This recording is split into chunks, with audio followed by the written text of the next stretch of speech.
What is good, YouTube? Quinway Basketball Analysis, holding it down for AnalysisPlayground.com, and I'm coming to y'all with my draft analysis on Evan Mobley, a top two, top three, definitely top five pick in this up and coming draft. And I haven't covered it as much because the season been so crammed.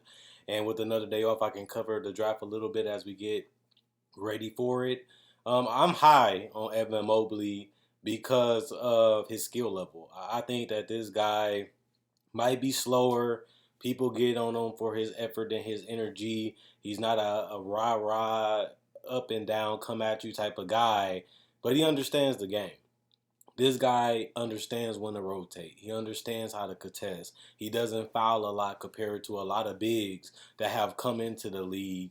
And he is a guy that can play the four or the five. I know the stretching ability, people kind of question, but it's a lot of guys recently that was drafted as big man that it took them 2, 3 years. And when people always tell you about big man, it takes them a couple years to get established. It takes them a couple years to develop the post game, the outside game, the free throw shooting. A lot of these guys don't come in like a Karl Anthony Towns offensively. You even look at Anthony Davis.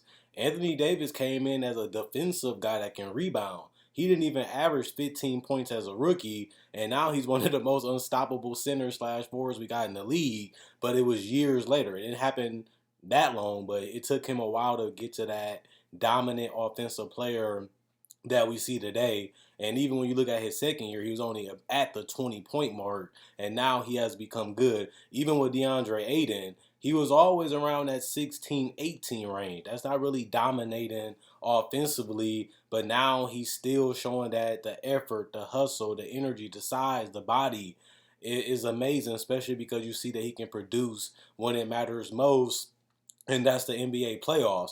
You even looking at a guy like Porzingis. People didn't think Porzingis was NBA ready because he didn't have the strength, he didn't have the size, and people questioned his shooting ability. And he's a 20-point scorer the last couple seasons and an All-Star in the Eastern Conference. So Porzingis was a guy that looked at size and strength wise lower than Mobley, and his offensive game was questionable too. And he ended up being a decent rookie, better than what we all thought. And even after the knee injury, he still is playing at a second, third best player on the team level. His contract may be, a little bit much for what he's bringing to the table. But when you look at the numbers and you look at the type of role that Dallas have him in, he produces for what they give him and what he's taking.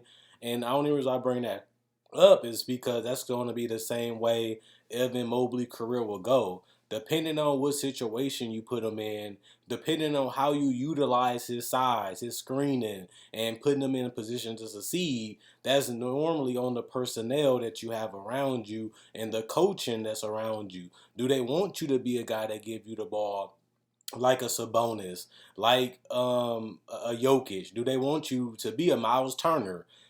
Protect the rim, rebound, knock down some perimeter shots, and set good screens for our guards.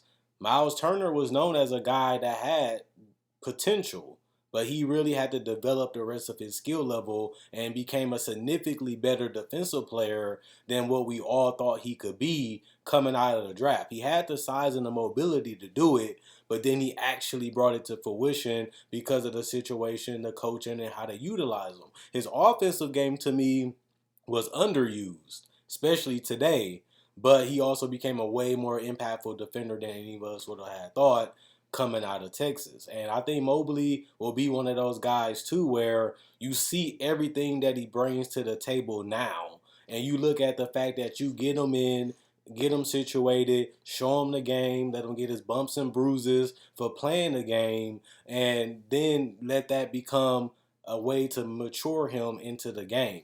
And once he starts reading coverages, once he know what teams are running, once he start getting a feel of how the NBA pace is, the speed is, the players are, the physicality, all that comes with growth, experience, and development. Then we can look back at this draft, and then we'll see Evan Mobley. Is he an all-star caliber player? Is he a rotational center? the Aidens, the Porzingises, the Miles Turners, and all those guys are very key and important to their teams. And a lot of these guys have been known as players that teams want because you need guys that can do those things. Everybody's not going to be a superstar.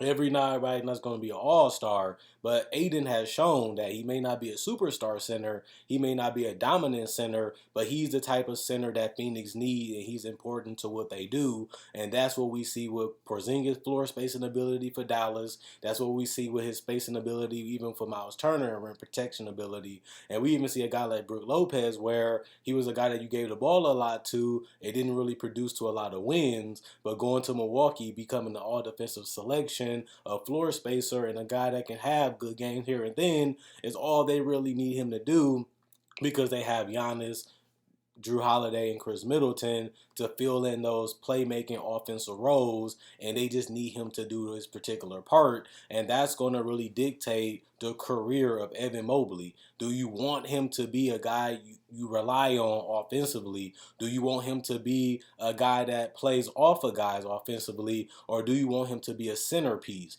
It's different levels and different ways you can utilize your bigs, and he does have potential to be a rim protector.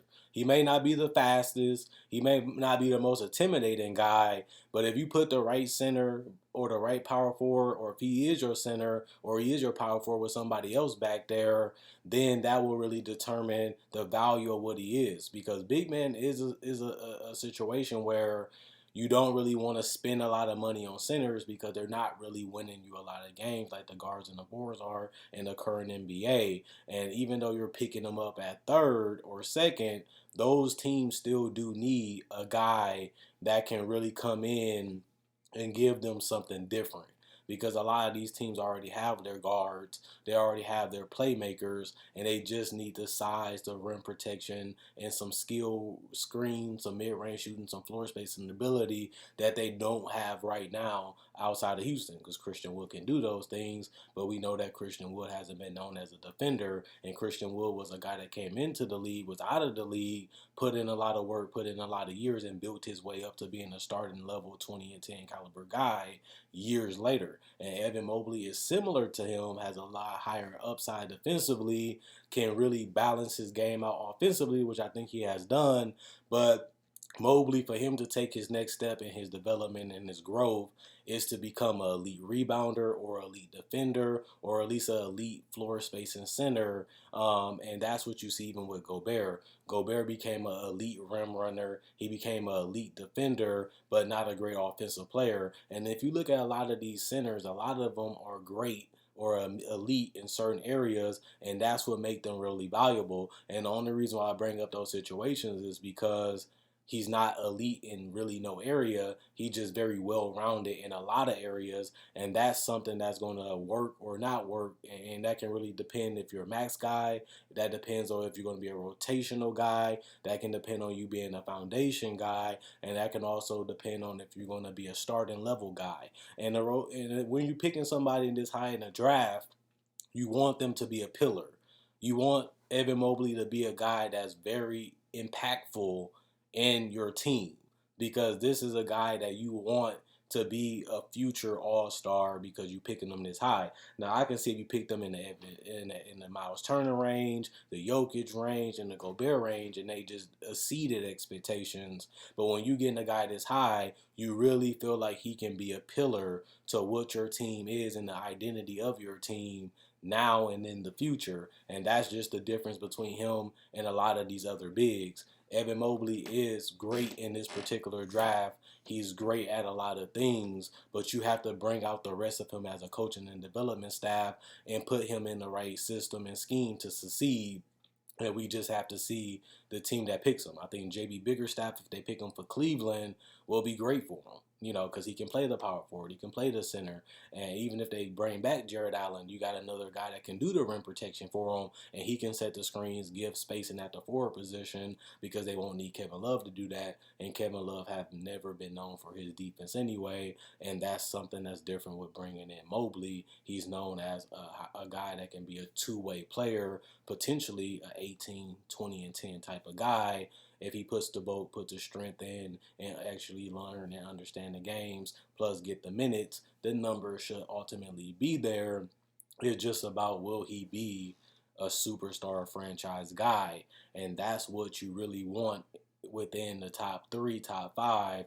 Obviously, we know that doesn't always work and that doesn't always happen, but that's the type of guy you need in this position. And is Mobley that? I think he can be. You know, a lot of these guys, like I said, took multiple years to establish themselves to become who they are. And Mobley has a lot of the right things that you want. You just wish he went harder. You just wish he had a little bit more touch. You wish he had a little bit more offensive razzle dazzle. But he is only 20 years old and has never played one game in the NBA.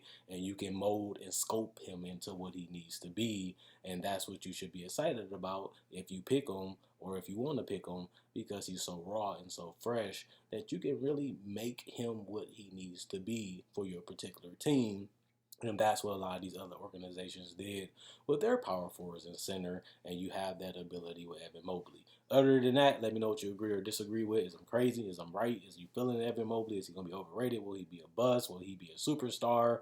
Or is this guy the real deal and should be the number two pick, even if they got Christian Wood? Whatever you feel, let me know in the comment section below. I read every single comment. I've been watching a lot of footage on Mobley. I've been liking majority of what I've seen, and I really don't have too many problems with him. He just has to have the right scheme and the right system and the right role on a particular team, and I think he'll be fine. Other than that, Coin Wade, basketball analysis, signing out.